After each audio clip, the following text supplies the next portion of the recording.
television has to do with information, enlightenment, education, and entertainment. In this particular field, there are some individuals who you cannot just but recognize because of what they have brought to the table. And in the spirit of celebrating such individuals, we welcome you to another interesting time out on Executive Discuss. I am Ololade Adeniji Adele.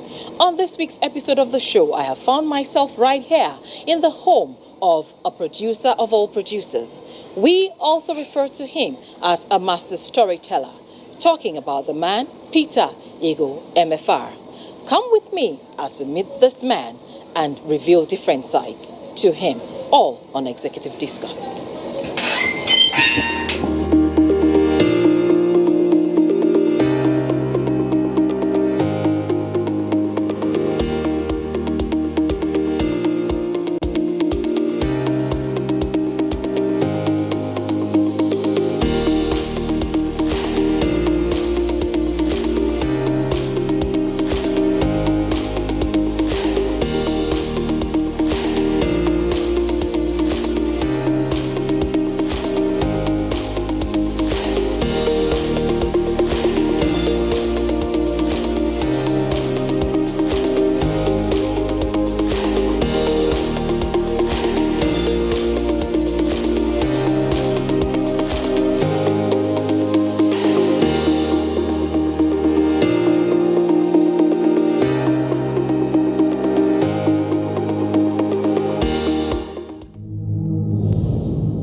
Indeed, it is an honor to have with us the master storyteller, the producer of producers. Some of us call him Uncle Peter. Others call him Oga Peter. For some, he's Baba. Please join us as welcome Peter Ego. Hello, Peter. How are you? I'm very well, thank you. Good to have you here with us on the show. Thank you. Now you are what we want to call the producer of all producers, the master storyteller. Tell us what growing up was like. Well, I was born in Jos, Plateau State. My father was a tin miner. And so growing up as the son of a tin miner, it was moving from camp to camp. As he moved from one camp to the other, seeking for tin and columbite. And but most of the time we lived in Jos town. And growing up in Jos town, one thing that I remember very vividly is living in a compound where we were the only non-Igbos in that compound. And so we all grew up speaking Igbo. I didn't have to learn Igbo, I grew up speaking Igbo. And the language, of course, of discourse among our friends and all was Hausa. So we grew up speaking Hausa and Igbo. I had to learn my own language, Urdu. And but most of the time, because my father was in the mines most of the time, and my mother had to make ends meet with little sales here and there. So we all grew up hawking either groundnut, it depends on what was in season, or we sold eggs, boiled eggs, guinea fowl eggs at that time, or chin-chin or puff-puff. And when we came back from school, we'd pick up the wares and go around town. And but the most popular one was, of course, the eggs. And because it led us out to end up in the cinema. The cinema was, at that time there was no television, of course. The only way to watch any movie image was the cinema. And in Jos, there were movies in the morning, movies in the afternoon, movies in the evening. Wow. So we ended up always in the cinema, of course. And if the good new attraction was at night, we would end up in the cinema. And of course, that meant severe beating from my mother. The poor worried woman would be sitting out there, wondering where her children were. And then about 11 o'clock, would be strolling back from the movies. No amount of beatings or demonstrations stopped us, because once there was a new movie, we wanted to see it. And that in a way affected who I am today, because watching those movies, I fell in love with the moving image. And got quite adept actually in understanding the moving image. Most of the movies at that time were Indian films. The English films were few and in between. David Crockett, Johnny Westmoller's Jungle Jim, the Tarzan series and all that. But after them came the Indian movies.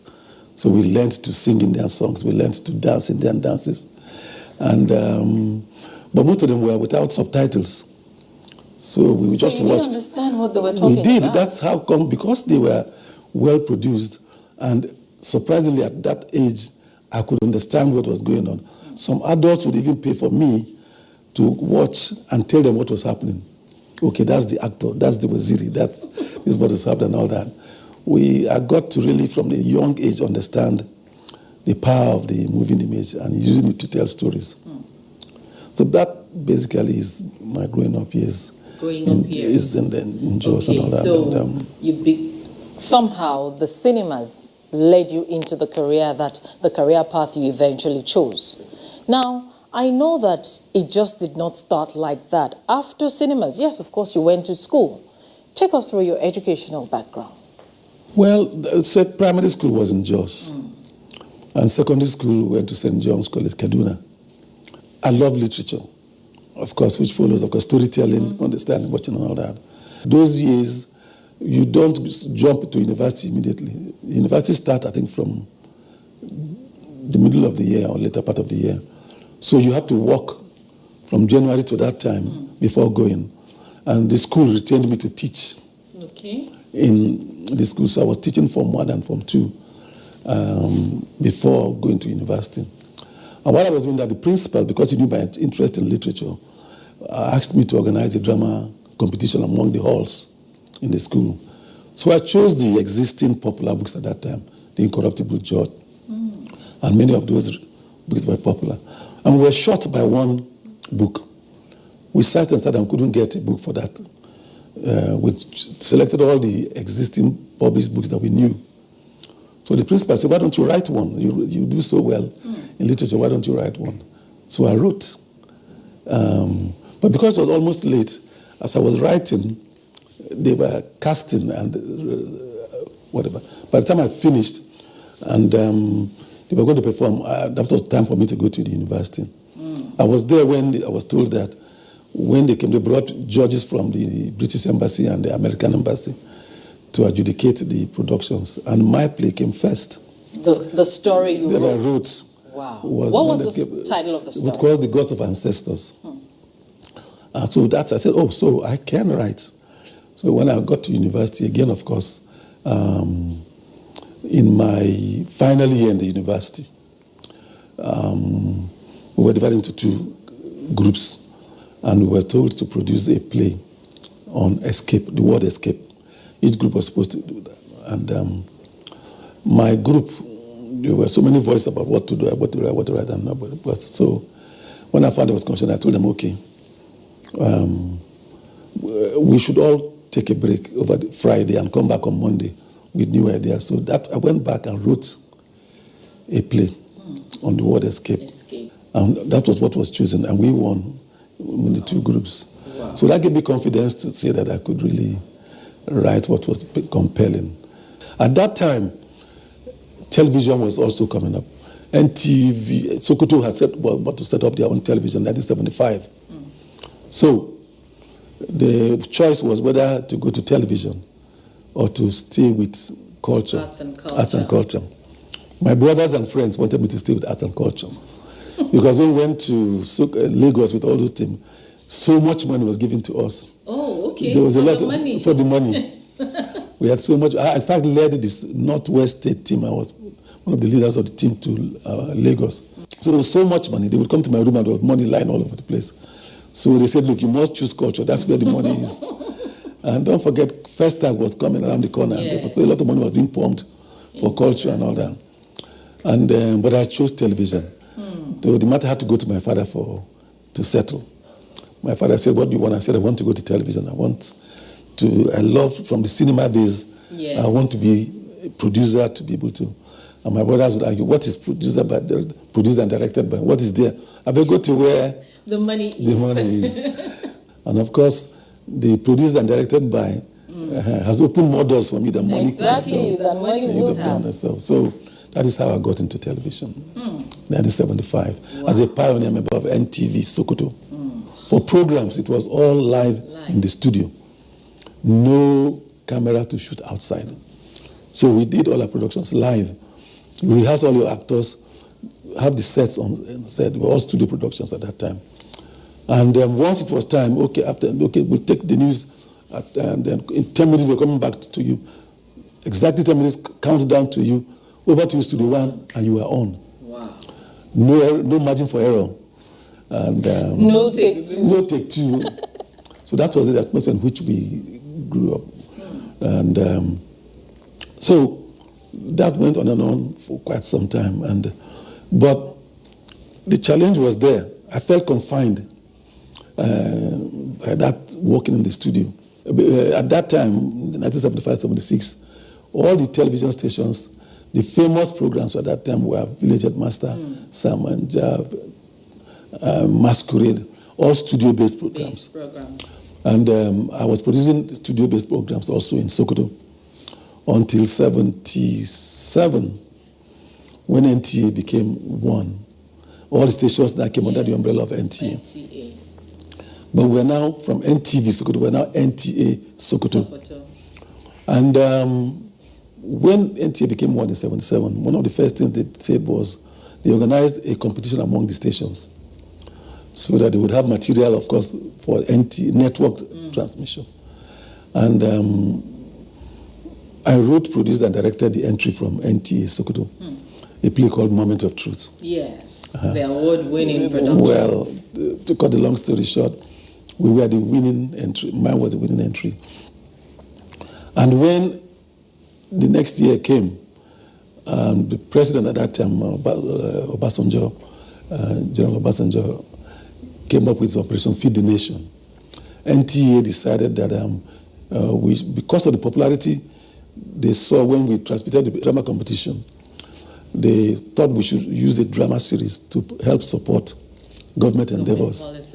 And so, because I produced the winning entry for that competition, I was taken to Lagos to now put together this series, of which, of course, became Cockcrow at Dawn. I was asked to put together. When I got there, the brief I got was a short write-up that a civil servant who retires is given a loan, gets a loan from government, and then goes into agriculture. But I sat down to say, how many such people will exist? How many people will have access or have the collateral to go and get a loan? If we wanted a mass appeal, then we needed to touch somebody who would not be able to afford that kind of loan. And so we chose to move it, and the lead character to be somebody with basically first living school certificate, who was working in a factory, who gets, after a while, sacked when they were reducing staff, and he decides to go back home to his village to go and take up farming. So that became the Cockcrow of Bello. Yes. And I chose to do it in Jos again because I was born in Jos, don't forget. Yes. I knew, my father was a tin miner, I knew the entire terrain and all that, and I said, for a farming program, that would be the best place, not Lagos. So, of course, while I was in school, there was an aspect of me that I didn't talk about. I love music. Yes. And going to secondary school, I had a band. Because my father was not too affluent, mine at that time was ups and downs. Now you have it, now you don't. So sometimes, no pocket money, I would go and join some of the bands to sing and play with them, and make some pocket money and go back to school. And famous at that time too was one of the great singer called Bongo Zikwe. So when fast forward now, yes, to Cockcrow at Dawn, and even before Cockcrow at Dawn, for Moment of Truth, I used his music for Moment of Truth. It was his music I used for. So when Cockcrow at Dawn came, of course, I reached out to him again, and he asked me what was the brief, and I said, remember your song called Lagos, that compared the village and the town. So, and I said, that's what I wanted to do. Cockcrow is going to be short in the village. But later, we want to discourage the urban migration. We want people to find the village attractive. And that's why you hear the traffic never jams. Don't cost much to buy some yams. And the neighbors say hello. And we'll always try to pull you up from down below. You can even hear the sound of the cockroach. And hear the traffic never jams. Don't cost much to buy some yams. And the neighbors say hello. And we strive to pull you up from down below. You can even hear the sound of the cockroach at dawn. Indeed, yours has been a story of success, even from childhood. Somehow you were able to carve a niche for yourself even as a child. Now, coming into television and having, producing top-notch programs, award-winning Moment of Truth, of course, Cockroach at Dawn still rings bells today. Your life in television, yes, you did a lot of drama. I mean, all the grade A drama productions of NTA mostly were produced by you. But you also had your hands in other programs, one of which was, of course, AM Express. Yes. Tell us about other program productions. Well, I produced 78 episodes of Cockroach at Dawn. And after that, I was promoted and posted back to Lagos. And while in Lagos, they had created a department called National Productions that was in charge of producing all the programs for network. And so I was part of that. And 1983, I was made acting general manager. I was promoted acting general manager. And I said, I was tired of everybody talking Cockroach Dawn. And I wanted to also do for other programs what I had done for drama. Of course, after Cockroach would come with Behind the Clouds, Mirror in the Sun, so many other, Magana Jariche, all that, Magana Jariche, Mirror in the Sun, all came 1983 when I was down general manager. But we also said, okay, well, let's do for music also something different. Before then, we just brought some musicians to the studio to perform and go and all that. So I wanted a series, and I drove to Kaduna, and I wanted a group that had a musician that had a band, and that could give me, was big enough to give me 13 episodes at least one quarter. And I chose Balamila. The Balamila show. That's how we got to Balamila. It almost didn't happen, because at that time, when I met Balamila, and I said, I want to do a series with you, and he said, how much do you have? And I said, I don't have much. He said, well, go and bring me 1 million naira per episode. At that time. And I said, so I reminded him that the last time we saw, we was with another great Nigerian. And that great Nigerian later died. And we got calls from even the BBC and many international to send video of this great singer. And we didn't have none. We didn't have any. Because that great singer at that time, every time you went to him to record him, he would say, go and bring money first. So I said, I think you want your music to live after you and your performance. So he then said, okay, how much do you have? And I said, fine. So that's how come we got there. And we made sure we used the show to showcase other top artists. And that's why in the Balamila show we had great guest artists like Atalade, Onyeko Nwenu, Chris Okotie, all the top artists we brought to Kaduna to record. The 13 episodes, in fact, we edited that in London. They were so popular that, in fact, the DG at that time said, we must do more. So we shot another 13 episodes with Balamila show. I'd like to say to all of you, happy viewing tonight with your wife, and your husband, and your daughter, and your son, your friends, relation, and all your friends. For it's for everybody. Hat the kaima, the kaka, the amalia, the ango,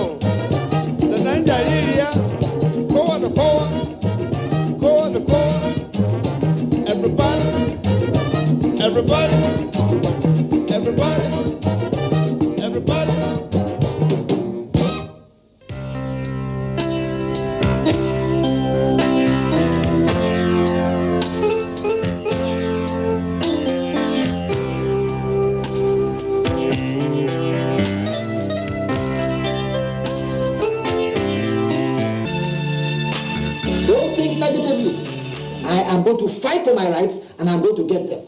Honestly, it is worth fighting for. Of course. And in fact, you know what? I believe that lawyer knows what he's doing. Yes, he does. Anyway, let me go and see to what I'm doing in the kitchen. All this right where you dey do, so it be like say what plenty gone. Well, not really. Remember I told you I'm expecting a consignment today. But see plenty all this one where you dey write so. I be running no dey for supermarket. No, she's on leave. She traveled.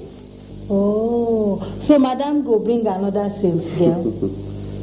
No.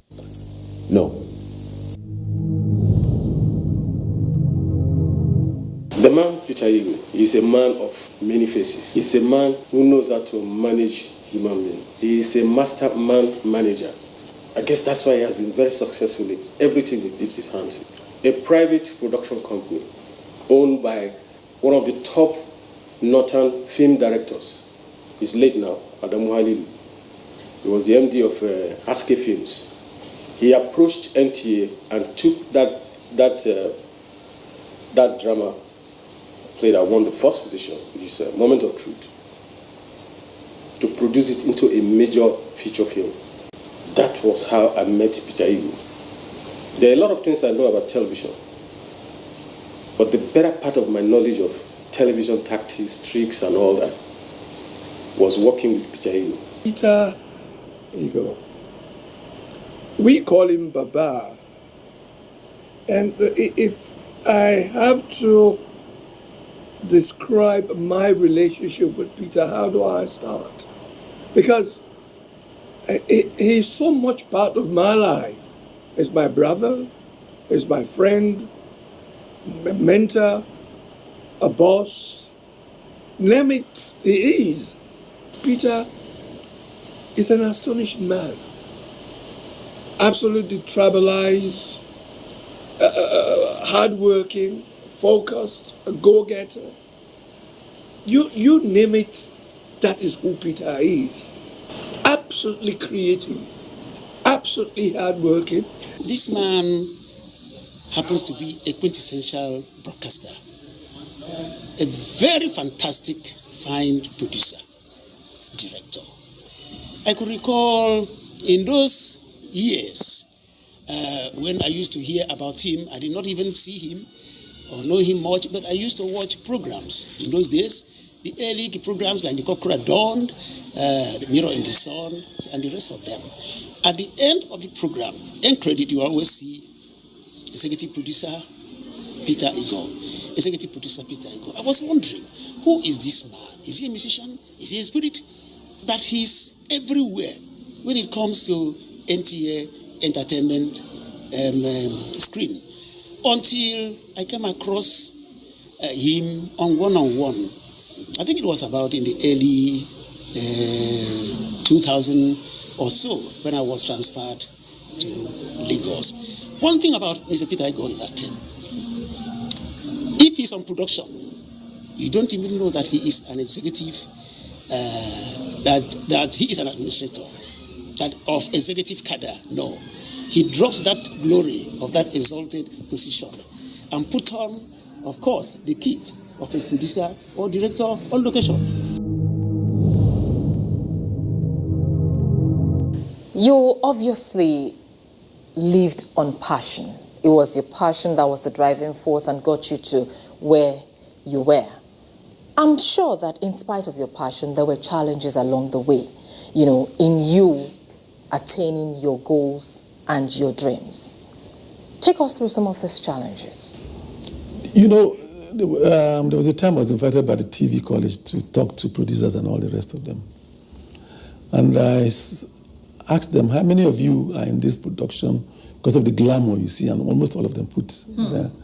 And I said, well, you're in the wrong profession. Because television is much more than the glamour of the finished product that you see on television. A lot of tears and hard work go into producing them. And we had our fair share of such. Because we were pioneers, we encountered so many problems. In Sokoto, as much as I painted all that, we did what we did, we achieved what we did because there was no ego problem. When you came into the studio in Sokoto at that time, you'll see me on the floor with the carpenters and all that, knocking together our flats, painting the flats. And most of the time, when you went to ask for money for your production, we were told there was no money. I sent home to my wife to say, look, is my lunch ready? She said, yeah, bring it to me. That became the food we used. If we didn't have curtains for the studio, I went home, took out the curtains from my house. And I had to prove a point that it could be done. And of course, when we did that, the station itself became quite motivated and thereby began to give us a little more resources. The first moment of truth for that competition, we had shot the partisan. The Alhaji who had no child for a long, long time had one, and though he's told he's not going to have another one, but he decided to celebrate and invites that one. And so he has a big party, and where he brings in all kinds of people from his business partners, his families, his other people. And we shot that scene. We mobilized for that scene from about 4 p.m. in the evening. We shot all through the night till about 5 a.m. in the morning before we stopped. And I told everybody to go and rest. And we will start in the afternoon of the next day. But of course, when they go to rest, I don't, because I have to prepare for the next. So we went, and I was in the studio getting ready to preview some of the materials that we shot, when I was told that my sound recordist, Thompson, his name, had an accident. Wow. Apparently, we finished at 5 a.m. He had gotten home. I think he wanted to pick up something and was driving to get him. So sleepy, groggy from lack of sleep and all that, and ran into a tree.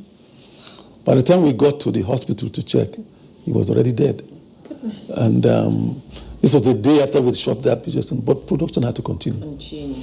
And a few years later, I wrote a play called A Matter of Conscience, which I dedicated to his memory and about his life. But anyway, we had to continue, and until we finished, and that's one of the incidents we encountered. But after that, when Cock Crew was about to start, when it was decided to go, when I've taken to Lagos, when I arranged to do everything, I'd given the budget, because it was a production on location. I had to rent houses where I'm going to camp my artists with the cast and crew. We had to employ people to run the places, house cooks, house boys that will clean and up and all that, to the entire personnel required to run a camp. I had been in Lagos for about a month working out this program. But before that 1 month, I had been in Argungu, training the Sokoto State, Northwest State Cultural Troupe. And they asked me to come and train them. And I've been away for about 1 month. So for about going to 2 months, I had been away from. And Christmas was coming. And my wife just drove to the TNT and to meet the GM to say, look, for 2 months now, I've not seen my husband. Christmas is coming. Okay, I'm going to carry my children and drive to my mother in Ilorin. Whenever he finishes, he can come and meet us there. So my GM called me and said, what are you doing there? Come back. So I quickly told them, listen, I have to go back. And I went back to Sokoto to now get ready to...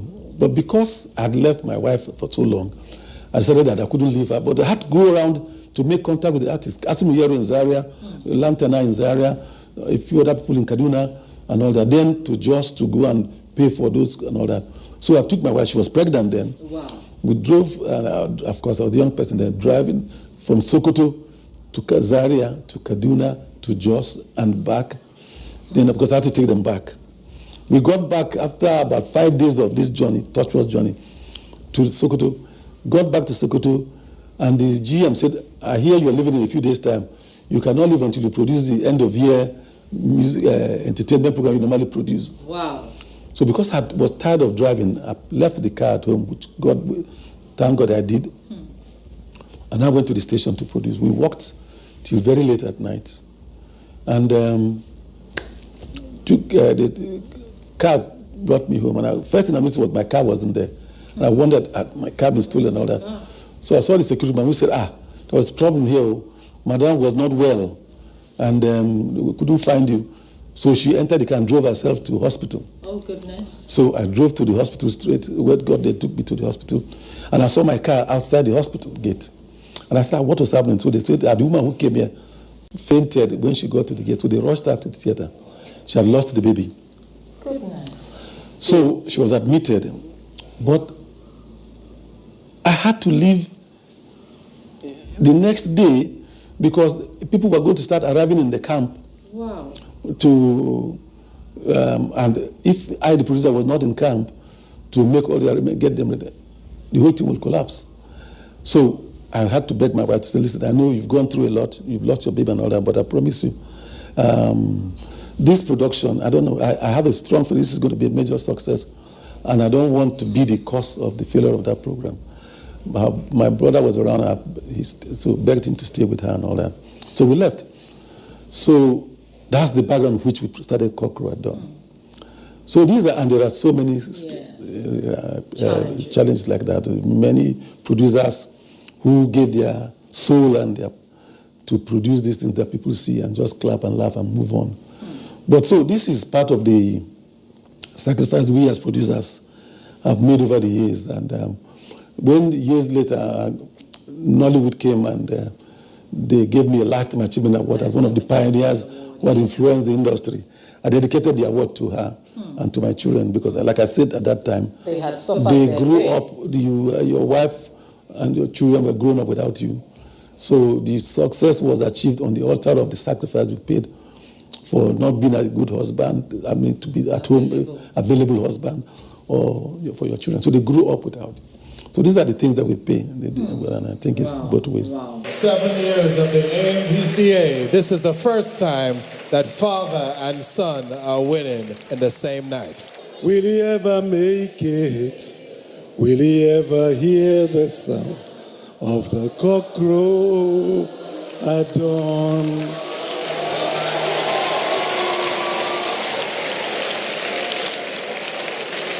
This is really a big surprise.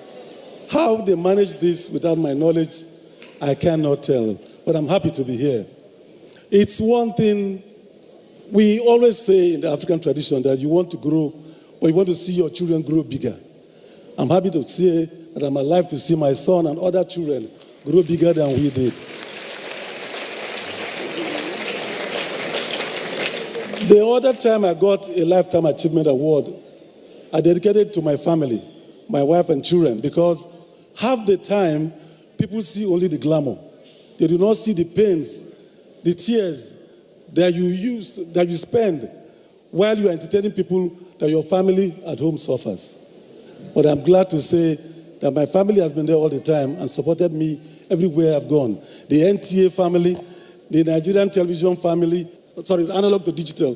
They asked me to bring, I was analog, and my son digital. So there are two of us lecturing in every hall. And that really inspired me and him.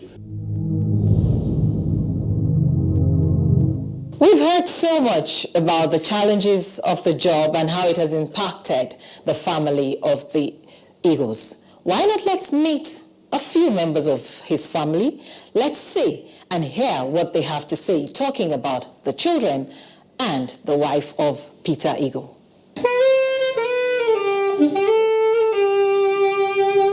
When I was 60, nothing happened.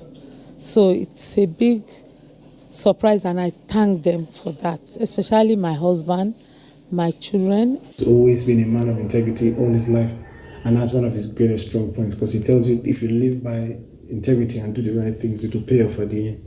And those are one of his great strong points. And, I think that has always helped him throughout all the work he has done and everything that he's achieved in today's world. And weak points, I'm trying to think of one now. I'd say probably my dad is a calm and collected person, and I wouldn't say call it a weak point in my sense. I'd say he just would like to resolve things in fashions that are not physical. My dad was absent a lot. I mean, like he went to shoot on sets and all those things, and he'd sometimes leave equipment. So he was not around, but I mean, I found a way to cope with it because I know my dad left equipment and things like that. I would go into the equipment place and sneak around the cameras and start recording myself and shoot mini videos of rapping or singing or doing whatever the case, and that's where the love came up. So even in his absence, there was still some stuff that I could get across to, and my mom was always there, and she was, always there to talk to and get you through things. 24 hours a day, 7 days a week. You can watch NTA International live on your TV, computer, iPad, tablet and phone. Log on to visiontv.co.uk and click on Entertainment, then NTAI. You can also download the iOS or Android app on your mobile devices to watch NTA International on the go, anywhere in the world. NTA International, your window to the world.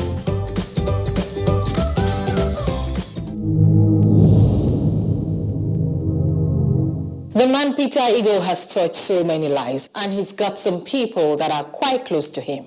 Why not let's meet some of these individuals who can tell us really who this man Peter Igho was growing up, and who he is today as a friend and as an associate. Let's get to meet them. Well, the man is such a charming human being that, you seldom know where he is from, what his immediate, bloodlining and etc. I knew him for almost 11 years before I knew where he exactly came from. This is a real Nigerian who mixes with everybody, who actually is the type of people we should have, to champion the unity of this country. 3 things you can say about Peter. The first is his simplicity. It's very simple. What you see is what you get. There are no complications. Then number 2 is one individual I know who is almost totally disinterested in gossip, either benign or malevolent. He doesn't like talking about others. Then thirdly, he's extraordinarily kind. And the combination of these 3 elements, I'm not surprised, has made him the iconic, successful television producer that he is today. Good enough you mentioned your title, Danjikan Kabu. You grew up in the north. And so a lot of people, if they don't get close to you, will not know that you're not from the northern part of Nigeria, because you have infused yourself so well into them, so much so it looks like it dictates your dress sense. Perhaps you want to correct us here. What dictates your dress sense? Again, born in Jos, grown up in Jos, affected me in many positive ways. One, the school I attended, starting from where we grew up, I told you, amongst Igbos, and I learned to speak Igbo and Hausa. But I didn't learn, I grew up speaking those languages. So most of my friends were Igbos, Hausas, and many, in fact, the entire Nigerian tribal were all in Jos. Jos was a cosmopolitan town with so many people. So we grew up as one with each other. We didn't, when we go out to play football, one part of the town against the other, and we go and fight. We are fighting Dodo Street against Hiyamba Street, not Igbo Hausa. We are fighting, these are our groups. And in our own group, we had Hausas, Igbos, Yorubas, and all that. You understand? That's how we grew up. When it was Christmas time, all our Hausa friends would all come to, my mother would cook, we go out and distribute food to everybody. And when it was salad time, it was the same. They would bring us ram to the home, and we all were part, we all won. When years later I went to Kaduna, some of us who came from Jos, we fought as Jos boys. You dare not touch any one of us.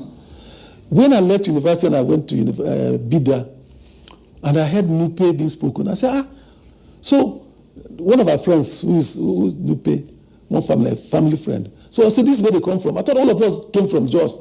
I didn't know that everyone has a place that they call their own homes. This was how integrated this oneness had been in all of us. But coming back to my own home, my father had 4 wives. He had an Igbo wife. He had my mother, who's a Robo. He had a Birom wife from the Plateau State. He had a Fulani wife. Wow. So we grew up in that environment. And every camp that we stayed, we lived where he was. Invariably, most times he was the only Christian in that camp. All his workers were Hausas and all that, Muslims. So as they gave us a name, he gave us his own English Robo name. The Hausas will properly name us our own names. My eldest brother is Musa. One full name is Idi. I'm Garba. My late sister is Kande. Audu is immediately following my youngest sister. Our last born is Amadou. He's late now.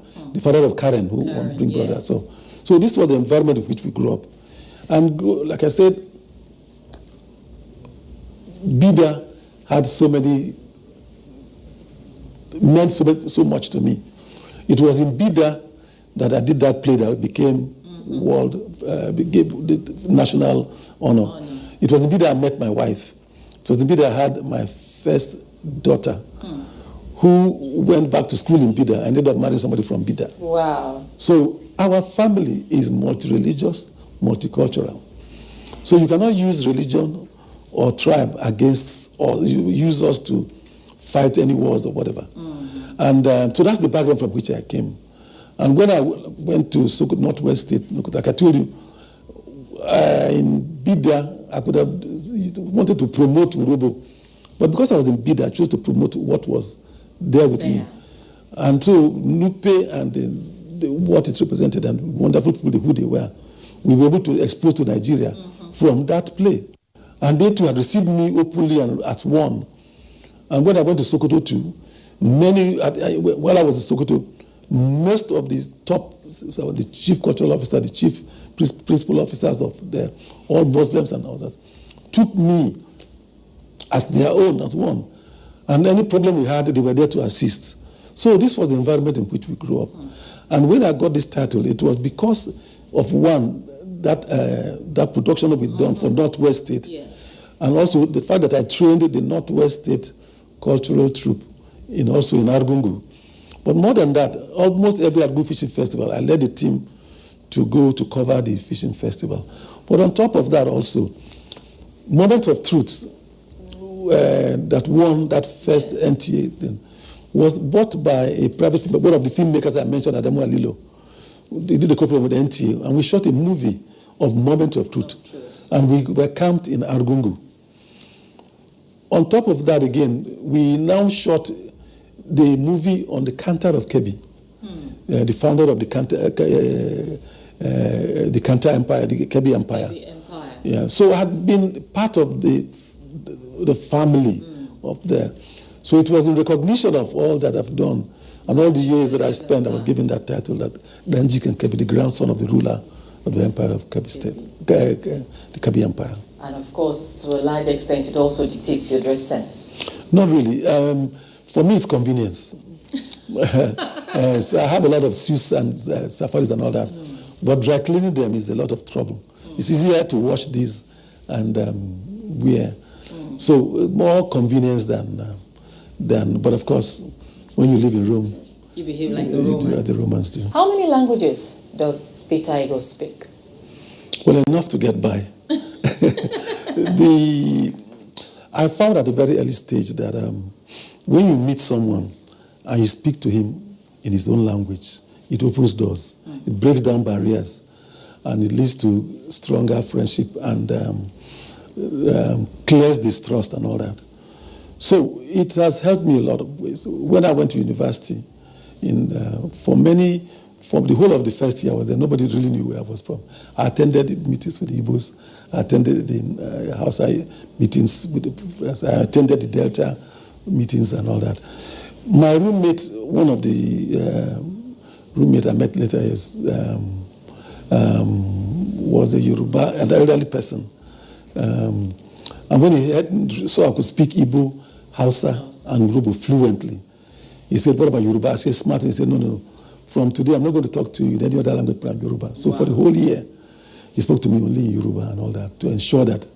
And of course, my wife is Yoruba and all that. Then, each time I meet someone, I always say, teach me something in your language.